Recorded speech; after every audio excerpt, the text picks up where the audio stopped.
Welcome to Heaping Spoonful, a twice-monthly conversation with restaurateurs, chefs, growers, and others who have helped generate the legends associated with eateries across the Mid-South. The team at Benny Keith is proud to sponsor this adventure with the goal of preserving the stories that have helped cultivate an amazing food scene across the Mid-South. So kick back and enjoy a Heaping Spoonful.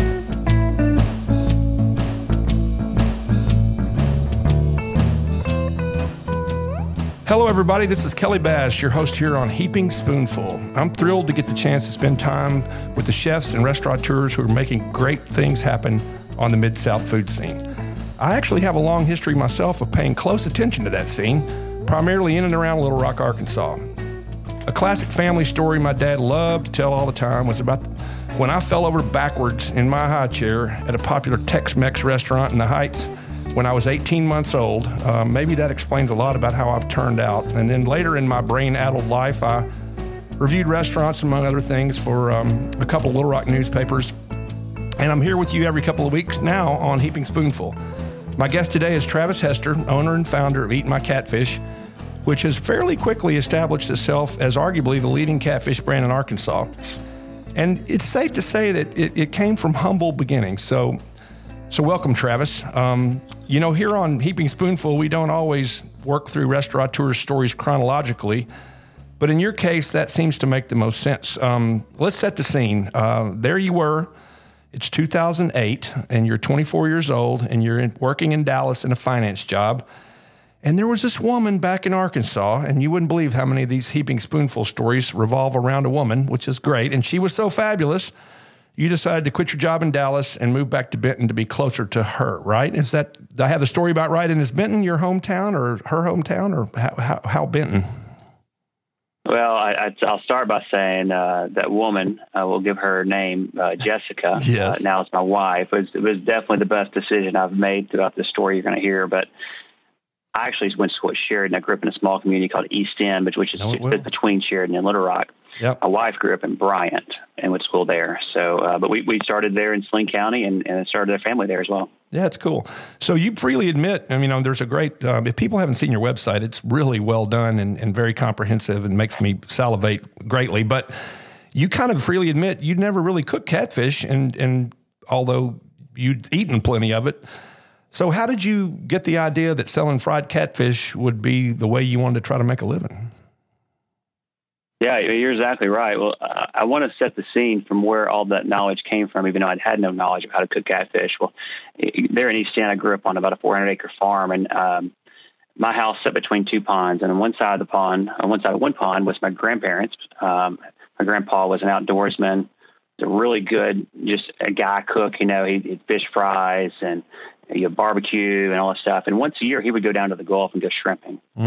And so we always had fresh Gulf shrimp in our freezer. I remember that it's my earliest memories. My grandparents sitting on that back patio and pinching shrimp heads because he would bring back 500 or 650 quart ice chest full of shrimp. And it was in the middle of summer.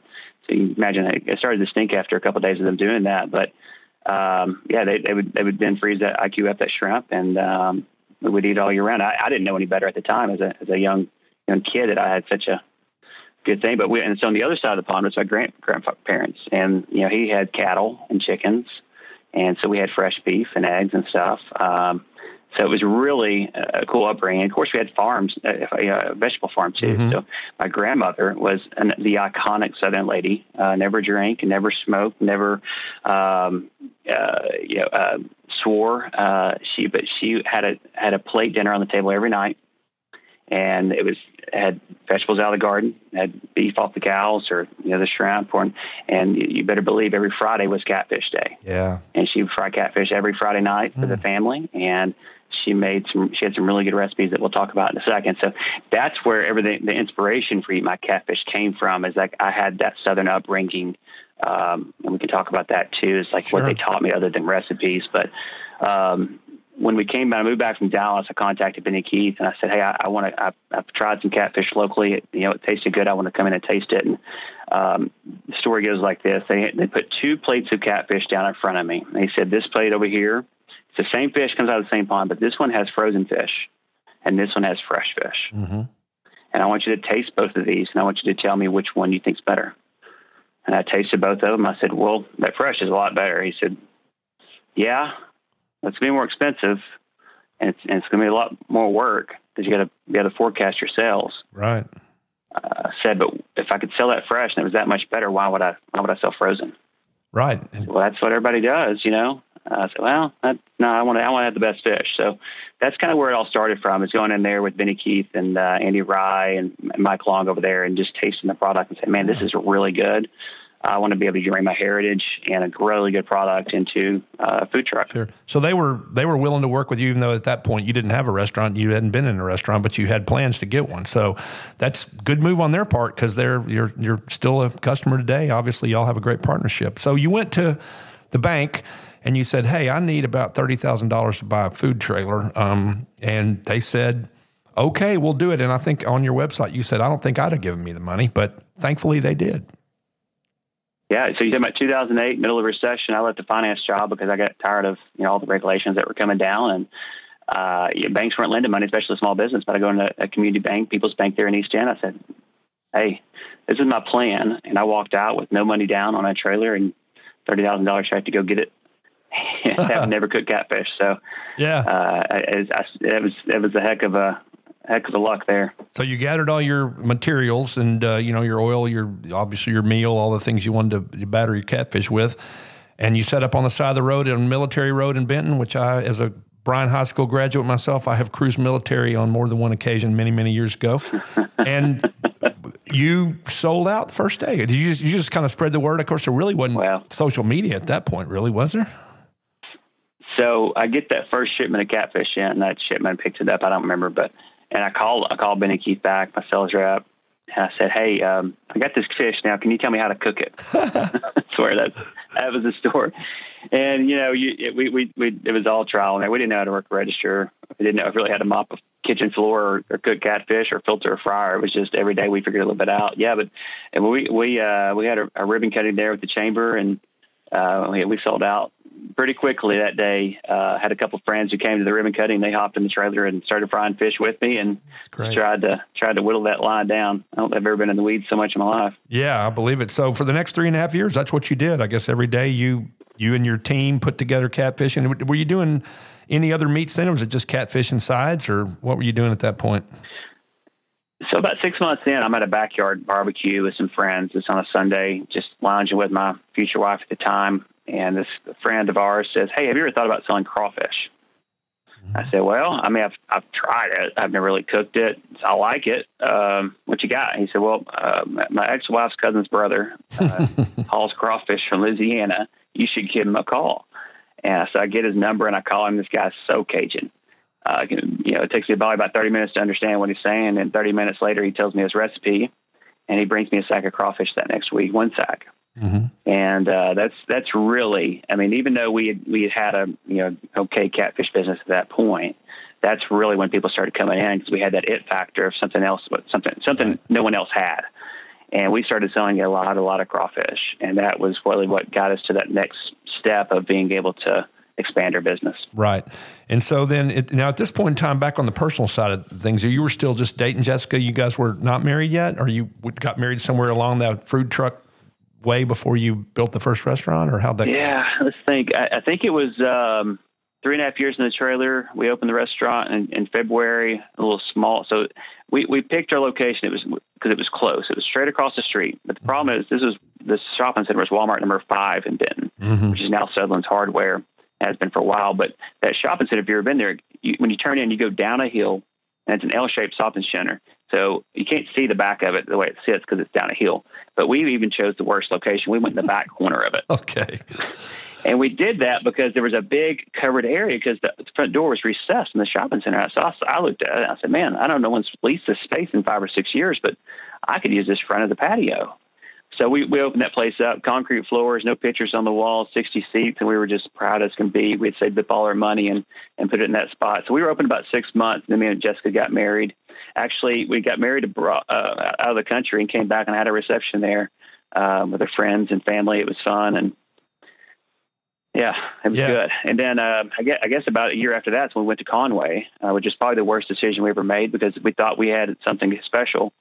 But really what we were was a little catfish place that people knew about. They didn't know our name or anything else, and we had no marketing and branding. And right. So we went up there to Conway, went into a building that had been a buffet for 30 years, and we weren't a buffet, so every customer who walked in the door was expecting a buffet. And we got, that one hurt for a while. That's when we really figured out how to be a good operator, especially at two different locations at one time. Yeah, you can't be two places at once. And Benton and Conway, serious 45 minutes probably to get back and forth between those two, I would think. And so some lessons learned there. Now, at this point, is Jessica working in the business, or did she have a career on her own? My wife is a fantastic hairstylist. Oh, cool. And did that for 17 years, and she actually just retired this December. Just spent a little more time with her kiddos. Well, also, she couldn't have cut hair done hair for the last 3 months. So I know. It's funny how God has a plan. I know. I'm 1 week out from my first haircut. I'm every 5 week guy, and I'm sitting at 13 weeks right now, so it's not a pretty picture. Ooh. I'm glad this is only audio and not video. So it hadn't looked like that since the 70s? Yeah, pretty much right. Yeah, I think when I played Pony League baseball in East End, I went for Bryant, and I think my hair was about this long then for sure. So you're now opening, and so Benton went fine from the get-go because you were a known entity. You used to be across the street, and you're a well-known brand. You get to Conway, more competition, not a spot in a buffet that's no longer a buffet. But you figured it out. I mean, did you all just persevere? Did you change your formula? What did you do to turn Conway around? We just persevered, and what worked a bit with us and what it always has is just being tight-knit with that community and really helping out where we can. And we did the same thing there in Conway, and the chamber there is just incredible. Brad Lacey and what they do. And love those guys. It did well. And then, but what's cool about this, Kelly, is that allowed us to start our family. We got married. We'd only been married a little bit. And we wanted to have some kids, obviously. But in this business, being married and having kids and finding time to balance everything is really, really tough. Yeah. And so, my goals in life are to be a good husband and a good father, and then be a good boss third. So if I can't do the first two, then I can't do the third. And I knew that I needed to take time to be able to understand myself, because I can be a workaholic if I don't watch myself out, right? And sure. So it was a blessing in disguise, I think, that Conway started off slow to allow us to do everything else. And our daughter was about a year or so old, a year and a half, when we opened Little Rock.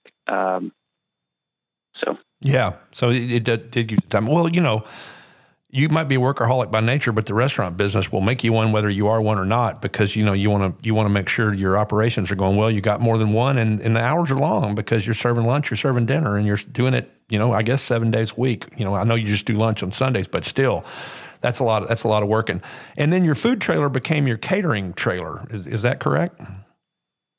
Yeah, absolutely. Yeah, we bought another one along the way after we opened Conway up. Okay, cool. We actually have 3 right now.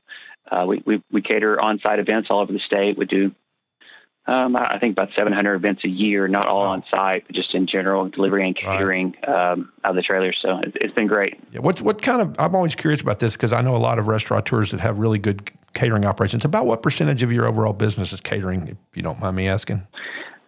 Yeah, no problem at all. Yeah, we're 8 to 10, just depending on the location. Yeah. Okay. So that's in Conway basis. Yeah, go ahead. Yeah, I was going to say that gives you a nice little bump in revenue for sure. Yeah.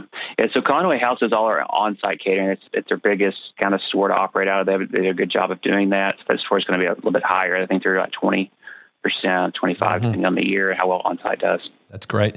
So again, you come to Little Rock and you're on Rodney Parham in what I consider a pretty good location. And then only a year later, you're in North Little Rock. And then another year later, you're in Fayetteville. So, I mean, did the momentum build and you're like, hey, while we're hot, let's stay hot? Yeah, I think at store 3 is when it started to get a little bit easier. Once we had that one open and out of the honeymoon period, we started hiring a corporate staff. And before we opened North Little Rock, I think we had 4 or 5 on that corporate staff. And so what our biggest thing is we build the back end operation of this restaurant where everything can be managed really smoothly with integrations where we're not doing a bunch of data entry, and we like tech with in the last 3 or 4 years, tech integrations in the restaurant business have just exploded. Sure. So it's been really, really good for us to be able to have different, if you want to call it a plug-in or whatever, but to help us manage our business effectively throughout multiple locations and have a really strong, what we call back end or corporate side, which allows us to do that. Yeah, and you're right. Technology integration is great because you got numbers at your fingertips, and like any other business, restaurant business, you run by numbers, and from food costs to ordering to delivery to whatever. Well, listen, Travis, we'll be right back in a second. It's time for our one break of Heaping Spoonful. So hang on, everybody. We'll be right back with Travis Hester of Eat My Catfish. I hope you're enjoying this episode of Heaping Spoonful. We at Benny Keith Foods enjoy talking about the food scene almost as much as we enjoy providing the top quality ingredients that help restaurateurs and chefs across the Mid-South create their magic. Now let's dive even deeper into the culinary world with your host, Kelly Bass. Okay, welcome back all. This is Kelly Bass, your host here on Heaping Spoonful. Now let's continue our conversation with Travis Hester of Eat My Catfish. I'm reading your story, Travis, and you've already talked about it. And what an idyllic, upbringing when there you are on the family farm in East End. You got grandparents on either side and that are specializing in really good stuff to eat, as well as being, I'm sure, fabulous mentors. And your parents, I'm sure, appreciated their help. And your parents have helped. I saw you. It looks like your dad must be in the construction business because he said, I think your website said that he's built your stores and your mom's cooked. And then, of course, there's Mama, the greatest grandmother cook of all time, cooking for you your whole life, including catfish. So talk a little bit about the family's influence, both in terms of your concepts and in launching all the locations of Eat My Catfish, but also in the daily operation, or at least at one point. Yeah, well, everybody's been great. It's been such a blessing to have everybody involved and help out when needed. And Mom loves talking to those long-term guests and making them smile and giving them a little extra fish here or there, whatever they want. And right. And then Dad is he built houses my whole life and grew up doing that with him as a teenager. And now he's been incredible with building booths or tables or and in several locations. So he's a great woodworker and been a good partner in doing all that as well. And he was an entrepreneur, and so were my grandparents. I mentioned earlier, great-grandpa started a diesel company back in the late 50s, early 60s, and everybody in that side of the family on that farm, it worked for him. And they all grew up in a family business, so hard work was known early. But I didn't really realize, probably until 5 or 6 years in the business, that I thought what they really had given me as foundation of the business was recipes and knowing how to cook, or the pleasure of cooking, you could say. But when I went back and started thinking about, they really taught me more about how to treat people than more than anything else. As my grandparents and great-grandparents passed away over these last 20 years, 15 years, at every funeral, these people who hadn't worked for them, because the diesel shop closed in the late 80s, who hadn't worked for them in 10 or 15 years, would come to their funeral. And it's because how much they respected them as their boss, as their owner of the company. And then seeing my grandparents interact with others at church, or my grandpa, mowed the church's lawn and the preacher's lawn for last 15 years of his life for free, just because he wanted to be a good servant. And what I learned was they never looked at someone's skin color or male or female or how much money they had. It was just that they treated everybody with the utmost respect, like they were family. And looking back on it, I realize it now, that meant more than the recipes and stuff. And it's been really cool to take that gratitude and put it in my heart and change my leadership style. Sure, and that's the thing. And again, there's a lot of consistent themes that run through my conversations on Heaping Spoonful with successful restaurateurs, and the way they treat their staff and the way they treat their guests is a big part of it. And it's nice to hear you talk about that foundation. You got a foundation of there's good recipes. We'll talk about in a minute. The work ethic, the fact that people in your family had owned businesses, so that was not a foreign concept, and the work ethic, and then just working hard and making it happen and treating people well. So that's fabulous. So let's talk about your grandmother, Mama. So did you actually lean on her for some actual recipes, or did she just more set the tone from a general perspective of what you were going to serve? No, absolutely. We use her. The primary thing is tartar sauce, almost tartar sauce. So I know you remember those yellow margarine tubs and around the 90s where she would make tartar sauce, a week ahead of time and mix it up. She had her own little, it doesn't look like normal tartar sauce. And she would mix it up and just kind of let it sit in that margarine tub until Friday. And it would just marinate all the flavors together. And it was just really good. I remember being 14. I told my mom one time, I said, "Hey, Mom, I don't know what she does, but we've got to figure out a way to bottle this stuff. This is the best freaking sauce there is." Right. And here I was 14 trying to monetize my grandmother. And little did I ever think that I would ever own a catfish restaurant and actually do monetize it. Right. But we have coined it Mama sauce. That's our tartar sauce. And people use it on their fries or their fish or chicken or whatever. I've seen people mix it in their baked beans. It's just really good. But we also use her cocktail sauce or, we have a breading that's proprietary to us that we use on our chicken and shrimp. That was my grandfather's recipe. Coleslaw. So there's several that we still use. And tell us about the Willie dust. What's the Willie dust? Well, we started, with the crawfish, and along the way you get kind of what your own secret, like how you're going to do it. And everybody's really prideful in how they cook their crawfish, and it's always fun. You get these Saturday cooks to come in and say, "All right, I'm gonna pick up a sack of crawfish," and let me tell you why mine's the best, and it's fun to listen to because people take pride. And that's what crawfish is all about. It's that, hey, I do it once or twice a year. I'm going to try one or two different things, and I'm going to make sure mine's the best. I'm going to have friends over, and it's going to be a social occasion. It's so fun to hear and see. But so we developed our own seafood bowl. We named it Willie Dust. So if you've ever seen our logo, the catfish, his name's Willie. Okay, that's a good so that's Willie Dust is his seasoning. We sell it in a canister for $4. It's on every table in the restaurant, or was after COVID. Yeah. After we get past this COVID part, we can put it back on the table again. But it's excellent. That's what we boil all our seafood in. So even if you get snow crab, which is traditionally not spicy, ours is going to have a little hint of spice to it because it's boiled in that same Willie Dust water. And my favorite part of this crab, I don't know about you, but it's the knuckle, what I call the knuckle.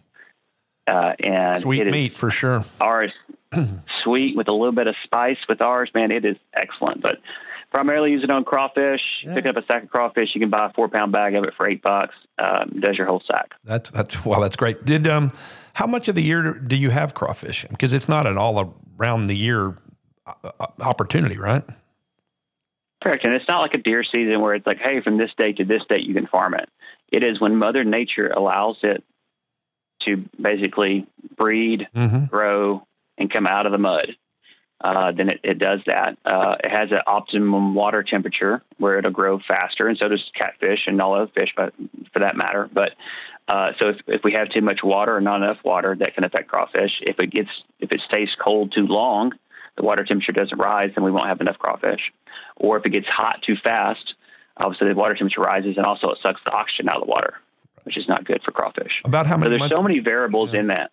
So we go for as long as we can. It's usually mid-January to July 4th, but it'll probably cut off in mid-June most years. Okay, so about half the year. Well, that's pretty good though. Yeah.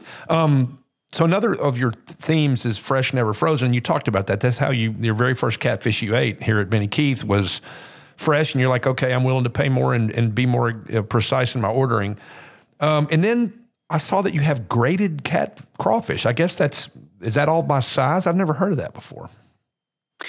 Yeah, so those are just crawfish where they try to take out the small ones, and so you get what they call, most time would be called selects or grated silk run. They're going to cost a little bit more, but they're, you don't have to worry. If you don't like the small ones, you don't have to get them. Yeah, exactly. And plus, that way you get more meat for everyone that you peel. That's great. And what about your sides? I'll have to tell you that there's one extremely famous catfish restaurant in Little Rock that I like their catfish, but boy, there is nothing exciting about their French fries or their hush puppies or their slaw. It just, so to me, sometimes that can mean I love catfish, but I want good sides too. What's your program with your sides? Yeah, so we're really basic and straightforward as far as your choices. We don't have a whole lot of choices. We do fries, coleslaw, barbecue baked beans, tomato relish, fried okra, or garlic fries. Oh, garlic fries is one of my favorite. It's really not a traditional catfish side of most things, but I love it with the beans and the fish. and the tartar sauce is probably my favorite flavor combination there. But, again, I said the coleslaw is Mama's recipe. Our tomato relish has a little bit of spice to it. It's bottled by Cajun Chef down in Louisiana. They do a great job. I like it because it's not just kind of this vinegary. It's like vinegary with a little bit of little kick. So just depending on the days, it depends on which way I go with it. Sure. And then you got fried pies, and I see you get those from Flywheel, I believe, in Prescott, which I've had, which are fabulous. I tell you, if you can do one thing and do it for almost 30 years, you must be doing it right. That's all Flywheel's done. Is make a frozen fried pie. And I say frozen. They actually get in the real fruit, cook it down, and they have you ever been there? I have not. I went there before it burned. I haven't been there since after it burned. That's been 4 or 5 years ago since it burned. But I call it a grandma sweatshop, and that's probably not a very appropriate term. But literally what it is a bunch of old ladies in Prescott who sit around a table, and they pass around like a round plate. And one of them will take the dough and spread it out, and one of them will put it on the plate and cut the circle. And the next one takes a spoon of that fresh preservative and flops it on there. The next one folds it over and takes a fork and pinches it down. And they're doing all that on this little table in this old building in Prescott, Arkansas. And they've done that for almost 30 years. And then they freeze them. Yeah. So that way they can get to you and not be all sticky, because the dough would get sticky otherwise. And then we cook them. It is quite the operation. It's really fascinating. That's cool. That's the classic assembly line process for sure. Well, yeah. Well, we've mentioned this before, and, again, these podcasts live on. We hope people are listening to them, around the universe forever. But we're recording this in mid-May of 2020, so the COVID-19 pandemic is still looming over us. Restaurants in Arkansas were allowed to reopen on May 11th with a maximum of 1/3 capacity and lots of rules about masks and social distancing.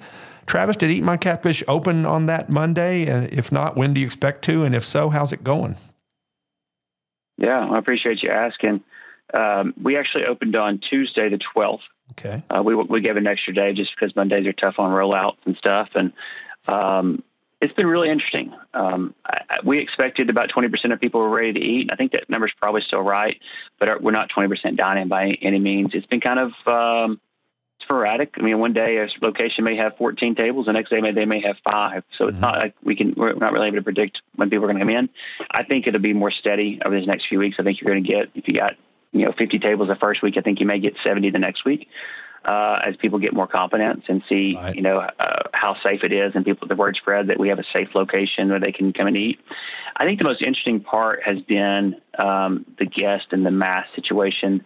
I don't care what side of the fence you're on, whether you think masks are doing the job or not doing the job. It doesn't really matter to me. For us, it's the state has said, hey, if you go into a restaurant, you got to have a mask on. And so if that's what they tell us to do, that's what we're going to do. Yep. Because we want to do our part to make sure that we can open up at 100% as soon as we can, right? Sure.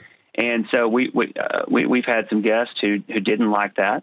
And I think we have a lot more guests who do like that we're taking the precautions that we're supposed to, and they can eat in a safe place. And that's important to us, and important to us about our staff too. Sure. Our number one goal in all this is we want our staff safety to be first and foremost. We don't want them getting sick.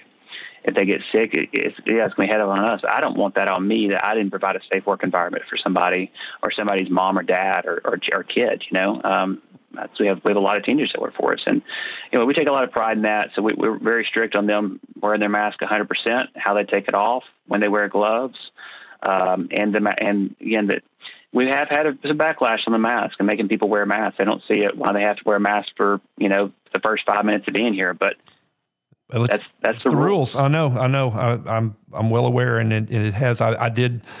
I think there's really no doubt that the wearing of masks has slowed the spread of the disease, but I know it's still uncomfortable for people and odd for people, and particularly, obviously, they can't wear it while they're eating the catfish, but you're right, they have to wear it up until the point in time that they order and the food comes, so I understand. Did you all generate a decent amount of, when it was only delivery or takeout, did you all generate a decent amount of business through those channels? I was, the first few weeks were very uncertain, but we as a company adapted early, built curbside stations off the bat, utilized of walk-dog stuff, and we did really well with it. Business grew and really grew all the way back to about 15% these last couple of weeks before the dining rooms opened. We were only 50% down, which I think we started at 60% down. So yeah, it was definitely a challenge, but our staff was so incredible of just we threw probably 10 changes a day, or maybe sometimes an hour at them. We're like, hey, we got to change it. We got to start over. Let's start doing it this way. Yeah. Whether it be for safety or efficiency or whatever. And they just kept adapting and saying, yes, sir. Yes, ma'am. And right. Yeah, it was challenging, but they did great. And the guests, they were so understanding and empathetic early on when we had no idea. I've told a lot of people, Kelly, have you ever seen a restaurant have more than 4 curbside spots? Definitely not. But yeah. And when you got 20 or 25 people picking up at one time on a Friday night. Yeah. Oh, I know. Well, I work downtown, and I've watched lots of business come flying out of the flying fish window, literally flying out. But again, it's hard to figure out how to do the logistics of it. Well, I would imagine, and we'll all know more in months, but I bet you the delivery, I mean, particularly the pickup is going to stay a bigger part of your business than it was before, even as your dining room fills up. And we all are looking forward to the times when we feel comfortable dining with our family and friends and in larger numbers. And that'll come. That'll come. Listen, you talked about your staff. You talked about that learning from your great-grandparents, grandparents, and parents about how to treat people. And, you know, your website's page about employment talks about your culture.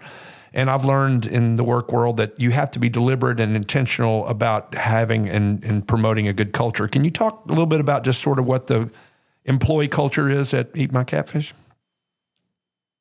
Yeah, it's big for us. And about the same time I learned what my grandparents truly taught me was when I started changing myself and being a positive leader. And it starts with what we call our 2 daily principles. And these are separate from our core values. But our 2 daily principles are a positive attitude and the willingness to improve on a daily basis.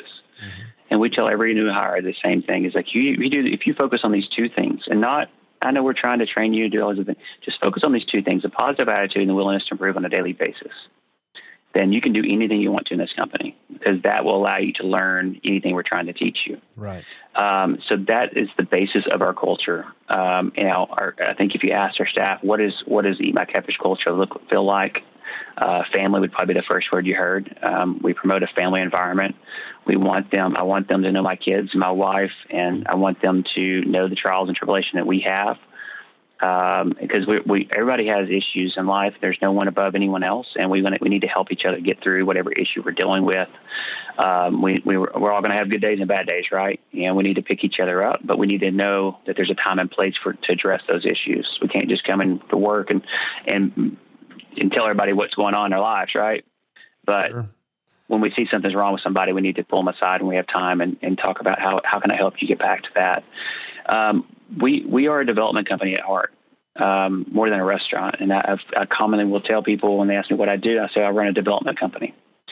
And that's what I truly believe, because if you look at all the managers throughout our company, I think there's 24 of them or so, excuse me, all of them are promoted within. Sure. There's 0 hired from the outside. We have a great manager and training program. We put a lot of pride in it. Finding the right people from the get-go, from the first day we hire them, and then putting them on a path with clear expectations that they know of, this is what I need to do to be successful in my current role, my next role, the role after that, and whatever I want to be my end goal, how I can get there, a clear path to get there. Because that's, that your people are who you are. They're the ones that are serving guests on a daily basis, and they're the ones that can have this first chance to solve any issue there is.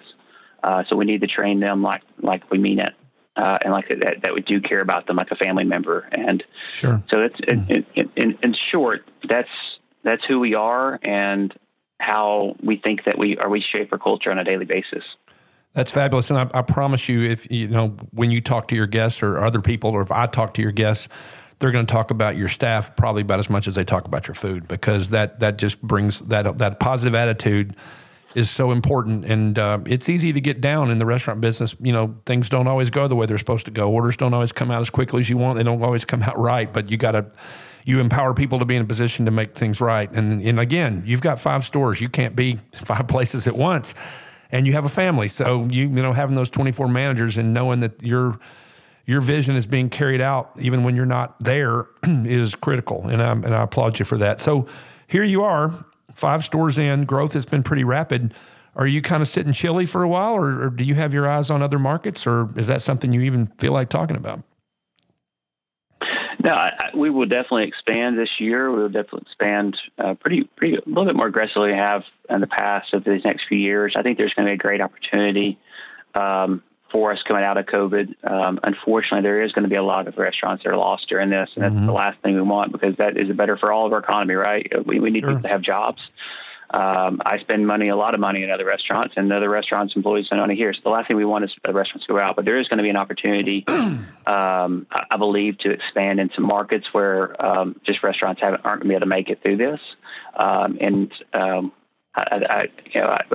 We're going to be ready as a company to be able to do that. I don't know what the number of stores will open the next year and a half is, but I think 2 would be a good number to hang your hat on for sure. Well, there are going to be opportunities. It's probably going to be a buyer's market. And you've got the formula on everything from what to cook and how to prepare it and serve it and how to train your folks. So that's great. Well, listen, I really thank you so much for your time, Travis. Continued good luck in all you do. And congratulations on creating one of the best local boy does good stories we've ever gotten to tell here on Heaping Spoonful. So all you listeners, please stay tuned in. We'll be back soon with another episode, and keep tuning in wherever you get your podcast and catch up on episodes you might have missed. I think we're 15 or 16 in now, and hopefully many more to come. So thank you very much.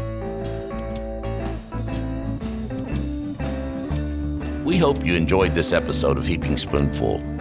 On behalf of all of us at Benny Keith Foods, Mid-South Division, please know how much we love connecting you with the legends of the culinary scene and their unique stories. I look forward to the next time we can offer you another Heaping Spoonful.